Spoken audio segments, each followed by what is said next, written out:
Hello students. आज हम पढ़ने वाले हैं एक बहुत ही इंटरेस्टिंग सा टॉपिक जिसका नाम है रेजोनेंस। ठीक है। बहुत सारे बच्चों को यही नहीं पता रहता रेजोनेंस होता क्या है, और वो अपनी ऑर्गेनिक केमिस्ट्री को स्ट्रॉन्ग बनाना चाहते हैं, या फिर वो पढ़ने शुरू कर देते हैं, पढ़ लेते हैं, टीचर पढ़ा देते हैं, पर उनका कंसेप्ट क्लियर नहीं होता है रेजोनेंस होता क्या है। आज हम बहुत ही अच्छे से पढ़ेंगे रेजोनेंस क्या होता है और इसका हम कंसेप्ट क्लियर करेंगे। ठीक है, ओके। सो फर्स्टली हम देखेंगे व्हाट इज़ रेजोनेंस। ठीक है। बेसिकली अगर हम सिंपल वर्ड्स में अगर कहना चाहें, जानना चाहें कि रेजोनेंस क्या होता है, तो हम कह सकते हैं डीलोकलाइजेशन ऑफ पाई इलेक्ट्रॉन्स। क्या मतलब हुआ इसका? डीलोकलाइजेशन ऑफ पाई इलेक्ट्रॉन्स, यानी कि इलेक्ट्रॉन्स का क्या हो रहा है, डीलोकलाइज हो रहा है। पाई इलेक्ट्रॉन्स का डीलोकलाइज हो रहा है, यानी कि जो पाई इलेक्ट्रॉन्स हैं वो एक जगह से डीलोकलाइज होकर दूसरी जगह पे ट्रांसफ़र हो रहे हैं। ठीक है। और अच्छे से हम इसको अगर प्रॉपर आप ये कहें कि मैम हमें डेफिनेशन चाहिए, थ्योरी एग्जाम में डेफिनेशन लिखने हैं, तो ओके, तो उस वे में भी हम देख लेते हैं। दो डेफिनेशन देखेंगे, जो आपको अच्छी लगे आपको कर लेना।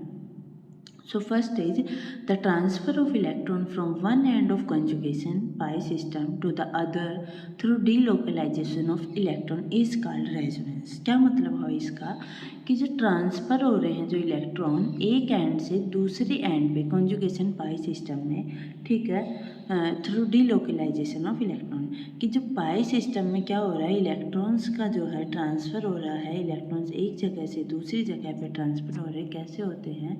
जैसे कि लाइक ये आपका बेंजीन है और आपके पास ये प्रेजेंट है पाई इलेक्ट्रॉन्स, तो आपके जो ये पाई इलेक्ट्रॉन्स हैं ये एक जगह से डीलोकलाइज होकर दूसरी जगह पे जा रहे हैं। सेम यहाँ वाले यहाँ पे जाएंगे एंड यहाँ वाले यहाँ पे जाएंगे। ठीक है, तो इसको हम कहते हैं रेजोनेंस। ओके, नाउ हमारी एक और वो आती है, डेफिनेशन आती है। अगर किसी को ये हार्ड लगे ये नहीं करनी, नो प्रॉब्लम, दूसरी देख लेते हैं। When A molecule is represented by two और मोर स्ट्रक्चर, जब कोई मॉलिक्यूल है वो अपनी स्ट्रक्चर दो या दो से ज़्यादा स्ट्रक्चर क्या है, रिप्रेजेंट कर रहा है, and that structure are differ in position of electrons not in position of atom, this structure is called as resonating structure and the phenomena is known as resonance.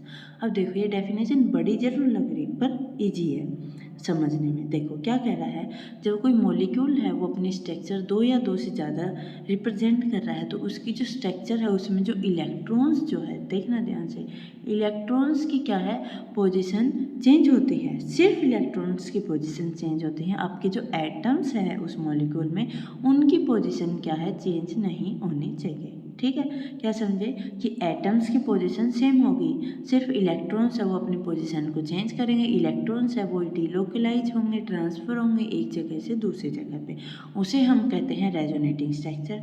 और इस रेजोनेटिंग स्ट्रक्चर के phenomena को हम क्या कहते हैं, resonance कहते हैं।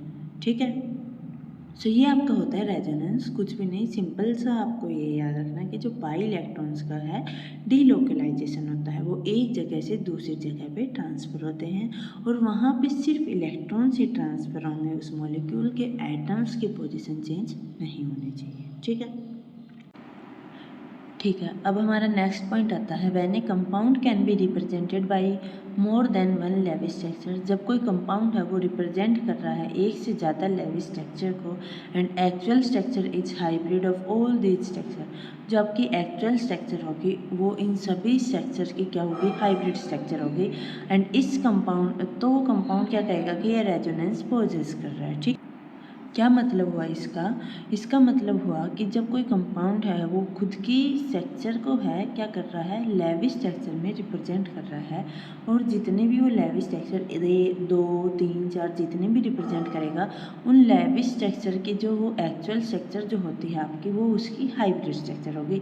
ठीक है, तो ये सब होगा तो वो कंपाउंड है रेजोनेंस को क्या कर रहा है, पोजेस कर रहा है, यानी कि उस कंपाउंड में रेजोनेंस प्रेजेंट है। ठीक है, ये आपका होता है रेजोनेंस। ओके, अब हम एक एग्जांपल लेते हैं बेंजीन का, जिसमें हम इलेक्ट्रॉन्स का डीलोकलाइजेशन करके देखेंगे।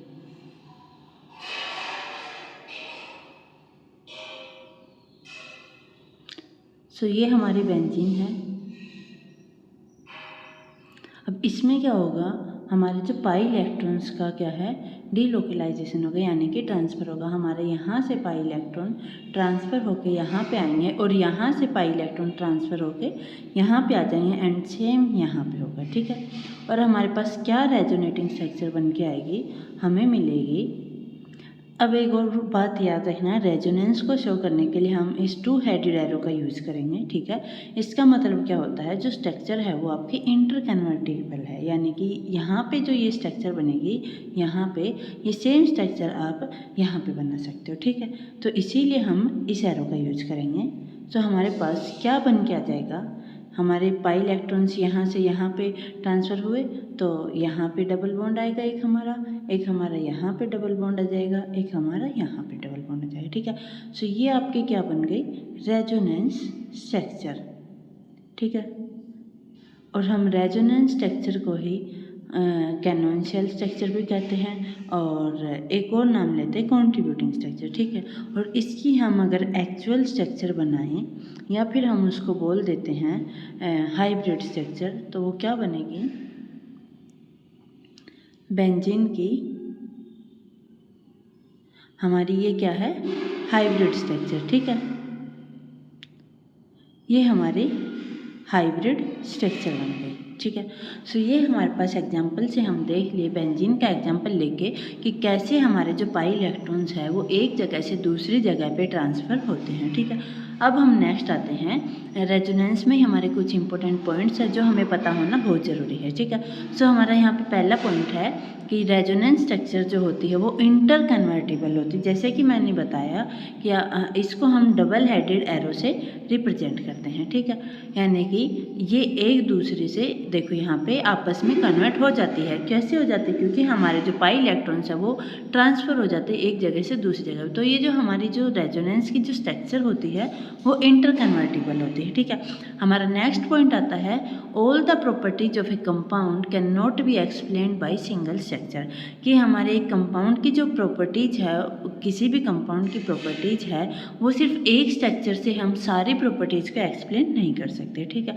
अब हमारा नेक्स्ट पॉइंट आता है, different arrangements of electrons within conjugated pi system but with identical position of atoms is called as resonating structure और कैनोनिकल स्ट्रक्चर। क्या कह रहा है ये, कि जो हमारे इलेक्ट्रॉन्स का जो है वो अरेंजमेंट होता है, कहाँ पे होता है, मैंने बताया आपको, कॉन्जुगेटेड पाई सिस्टम में हमारे इलेक्ट्रॉन्स का डिफरेंट अरेंजमेंट होता है, ठीक है। विद जहाँ जो आपके एटम्स हैं उनकी पोजीशन क्या होगी, आइडेंटिकल होगी, ठीक है। उसको हम क्या कहते हैं, रेजोनेटिंग स्ट्रक्चर और कैनोनिकल स्ट्रक्चर, और इसको ही हम कंट्रीब्यूटिंग स्ट्रक्चर भी बोल देते हैं, ठीक है। अब हम नेक्स्ट स्लाइड पे आते हैं। यहाँ पे क्या है, delocalisation of electrons leads to decrease in potential energy of molecules. जब आपके मॉलिक्यूल में जो इलेक्ट्रॉन्स का डीलोकलाइजेशन होगा, उससे क्या होगा, जो आपके मॉलिक्यूल की जो पोटेंशियल एनर्जी जो होगी वो डिक्रीज होगी, ठीक है। नेक्स्ट पॉइंट हमारा आता है, actual structure of the molecule is considered as the hybrid. मैंने आपको बताया था, जो आपकी एक्चुअल स्ट्रक्चर होगी, जैसे कि ये हमारी बेंजीन की एक्चुअल स्ट्रक्चर है, इसी स्ट्रक्चर को हम क्या कहते हैं, इसको ही हम हाइब्रिड स्ट्रक्चर बोलेंगे, ठीक है। ये क्या होती है, जो भी आपकी जितनी भी हमने रेजोनेटिंग स्ट्रक्चर बनाई थी बेंजीन की, उन सब का जो एवरेज होता है, एवरेज करके जो कॉन्ट्रीब्यूटिंग स्ट्रक्चर आती है, ठीक है, कॉन्ट्रीब्यूटिंग स्ट्रक्चर्स का जो एवरेज होता है वो हमारी क्या होती है, एक्चुअल स्ट्रक्चर होती है, ठीक है। नेक्स्ट पॉइंट हमारा आता है, रेजोनेंस स्ट्रक्चर आर इमेजिनरी। ये जो हमारे रेजोनेंस स्ट्रक्चर जो होती है ये इमेजिनरी होती है, ठीक है।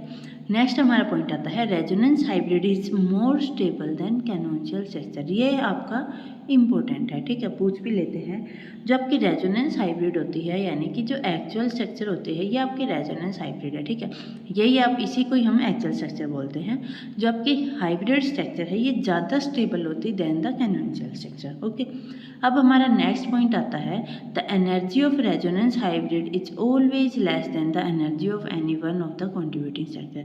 जो आपकी हाइब्रिड जो स्ट्रक्चर है, इसकी जो एनर्जी है हमेशा कम होती है, किससे, आपकी जो रेजोनेटिंग स्ट्रक्चर होती है, यानी कि कॉन्ट्रीब्यूटिंग स्ट्रक्चर से, ठीक है।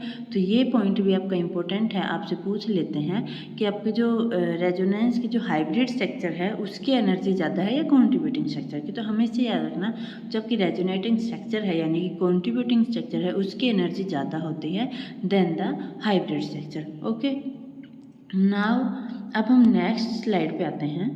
यहाँ पे कुछ रूल्स दे रखे हैं कि हमें जब हम रेजोनेंस की जो स्ट्रक्चर ड्रॉ करेंगे तो उसमें हमें कुछ बातों का ध्यान रखना होगा, ठीक है। वो बातें उसमें वैलिड होनी चाहिए, तभी वो आपकी जो रेजोनेटिंग स्ट्रक्चर जो आप बनाओगे वो सही बनेगी, ठीक है। तो फर्स्ट रूल क्या आता है, all the resonating structure must be valid Lewis structure which obey octet rule. जो भी रेजोनेटिंग स्ट्रक्चर होगी उनकी लेविस स्ट्रक्चर जो हम बनाएंगे वो वैलिड होनी चाहिए, और उसका क्या है, ऑक्टेट रूल कंप्लीट होना चाहिए। ऑक्टेट रूल आप सबको पता ही होगा। ऑक्टेट रूल यानी कि 8 इलेक्ट्रॉन्स उस एलिमेंट्स में प्रेजेंट होने चाहिए, यानी कि उस जो भी एलिमेंट होगा उसकी ऑक्टेट कंप्लीट होनी चाहिए, ठीक है। नेक्स्ट रूल हमारा आता है, they should possess same number of electrons and equal net charges. उनके पास एक तो सेम नंबर ऑफ इलेक्ट्रॉन्स होना जरूरी है, ठीक है। दूसरा जो उनके पास चार्ज प्रेजेंट होगा वो इक्वल चार्ज प्रेजेंट होना चाहिए, इक्वल नेट चार्ज, ठीक है। हमारा थर्ड रूल आता है, each atom should have a complete valence shell. जितने भी एटम हैं उन सब की वैलेंस सेल जो है वो कंप्लीट होनी चाहिए, ठीक है। इनकम्प्लीट वैलेंस सेल नहीं होने चाहिए, and be shown with correct formal charges. और जो उनका फॉर्मल चार्ज जो होगा वो करेक्ट प्रेजेंट होना चाहिए, गलत फॉर्मल चार्जेस नहीं होना चाहिए। अगर आपकी वैलेंस सेल इनकम्प्लीट है, फॉर्मल चार्ज गलत प्रेजेंट है, या फिर आपके जो इलेक्ट्रॉन्स है वो सेम नंबर में प्रेजेंट नहीं है, उनका चार्ज डिफरेंट प्रेजेंट है, तो आप जो रेजोनेटिंग स्ट्रक्चर जो बनाना चाह रहे हो वो आपकी गलत हो जाएगी, ठीक है। नेक्स्ट आपका रूल आता है, the position of atom should be same in all the resonance structure. जब आप रेजोनेंस स्ट्रक्चर बनाओगे, मैंने आपको पीछे भी 2-3 बार बता दिया है, रेजोनेंस स्ट्रक्चर तब आप बनाओगे तो इस बात का ध्यान रखना है, एटम्स का मूवमेंट नहीं होगा, एटम्स की जो पोजीशन है वो सेम रहेगी, आपके सिर्फ इलेक्ट्रॉन्स का मूवमेंट होता है, ठीक है। रेजोनेंस का मीनिंग ही यही है कि delocalisation of electrons, not atoms, ठीक है।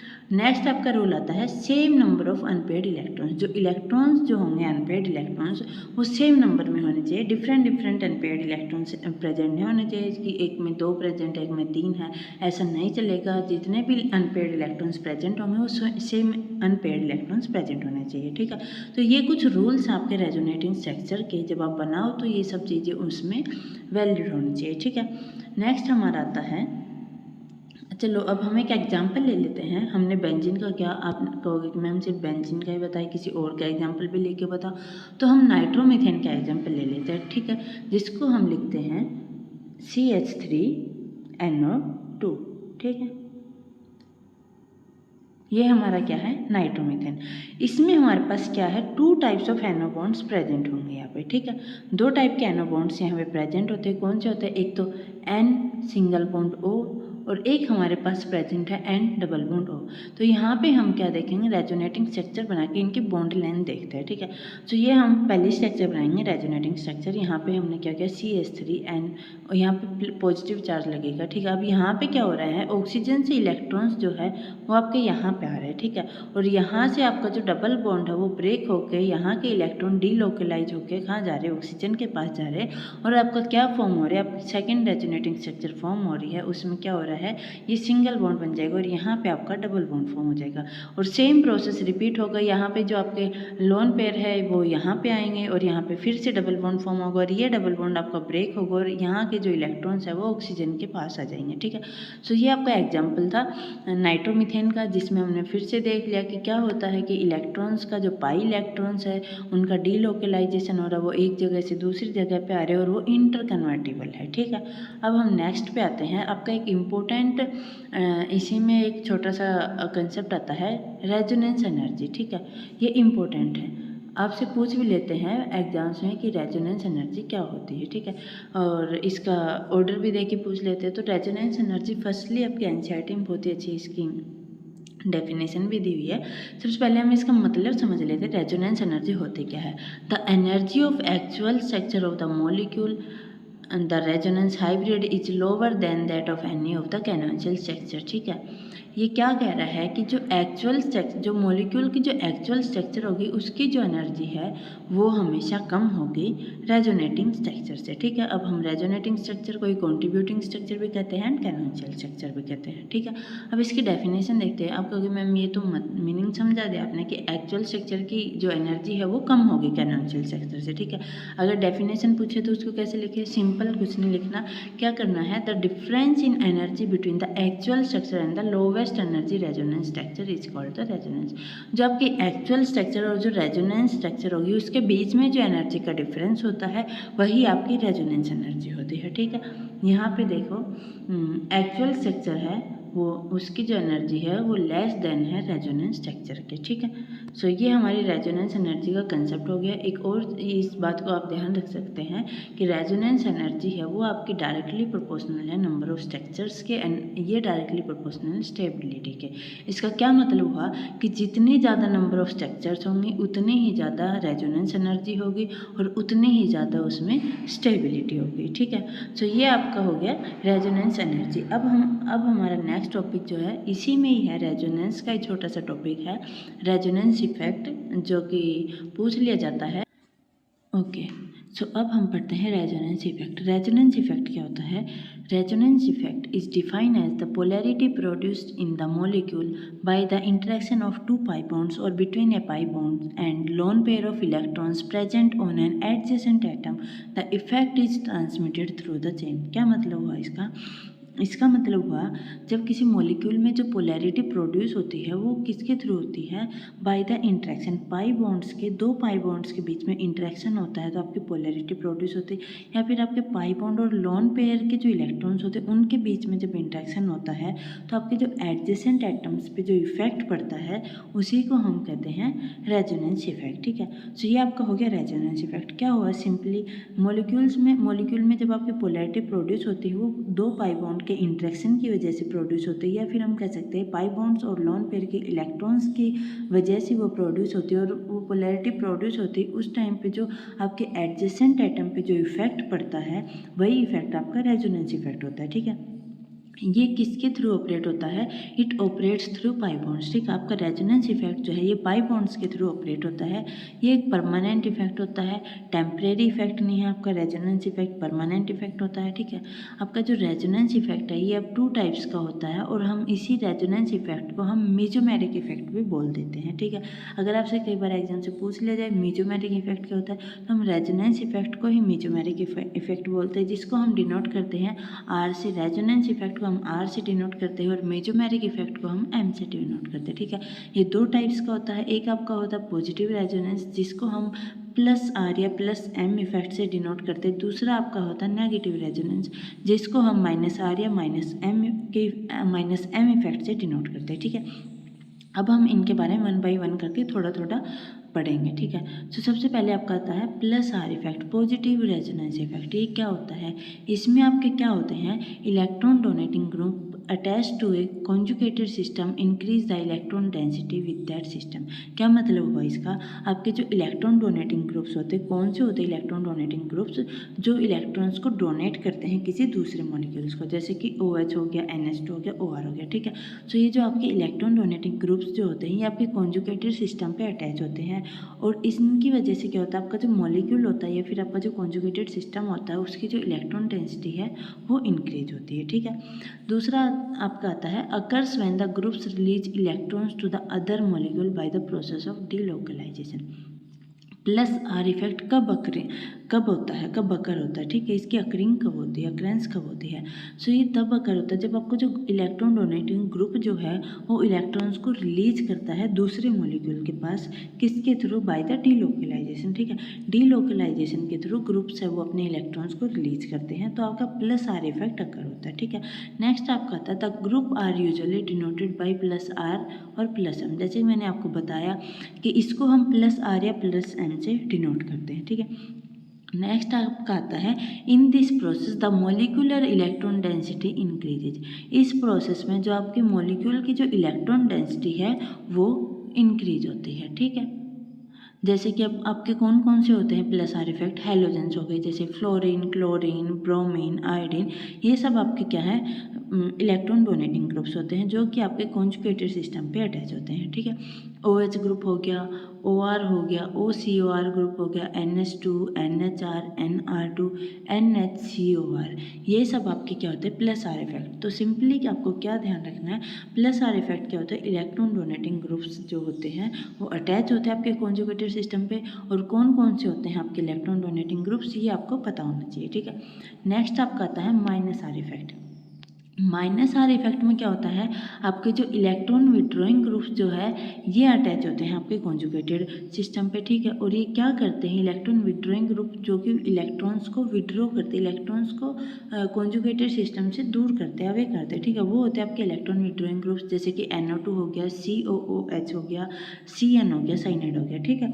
तो ये क्या करते हैं, इनकी वजह से क्या होता है, आपके जो कॉन्जुगेटेड सिस्टम की इलेक्ट्रॉन डेंसिटी जो है वो डिक्रीज हो जाती है, ठीक है। अब नेक्स्ट है आपके आगे electron withdrawing groups pull electrons away from a conjugated system. जैसा कि मैंने आपको बताया कि जो इलेक्ट्रॉन विड्रॉइंग ग्रुप्स है ये क्या करते हैं, कॉन्जुगेटेड सिस्टम से इलेक्ट्रॉन्स को दूर खींचते हैं, ठीक है, डिक्रीजिंग इट्स इलेक्ट्रॉन डेंसिटी। और इसकी वजह से उसकी जो मॉलिक्यूल की जो इलेक्ट्रॉन डेंसिटी है वो डिक्रीज हो जाती है, ठीक है। ये इलेक्ट्रॉन्स को डीलोकलाइजेशन के थ्रू पाई बॉन्ड्स या लोन पेयर्स को अपनी तरफ खींचते हैं, ठीक है। अब कौन कौन से होते हैं आपके minus are effect, COOH, CHO, CN, NO2, ठीक है। ये सब आपके होते हैं माइनस आर इफेक्ट। सो आपने पढ़ लिया रेजोनेंस इफेक्ट होता क्या है, सिंपली कुछ भी नहीं होता है उसमें। जब पाई बॉन्ड्स और या फिर पाई बॉन्ड लोन पेयर के बीच में जो इंटरेक्शन होता है उसके समय जब एटम्स के ऊपर जो इफेक्ट होता है वो आपका रेजोनेंस इफेक्ट होता है, ठीक है। डीलोकलाइजेशन के थ्रू होता है। इसके दो टाइप्स होते हैं, +RM, -RM। +R में आपके इलेक्ट्रॉन डोनेटिंग ग्रुप्स होते हैं, -R में आपके इलेक्ट्रॉन विड्रॉइंग ग्रुप्स होते हैं। सो हमने पढ़ लिया रेजोनेंस क्या होता है, रेजोनेंस एनर्जी क्या होती है उसके बारे में पढ़ा, फिर हमने रेजोनेंस इफेक्ट क्या होता है। सो ये आपका एक छोटा सा और बहुत ही इम्पोर्टेंट टॉपिक था। तो अब हम नेक्स्ट क्लास में मिलेंगे। Thank you.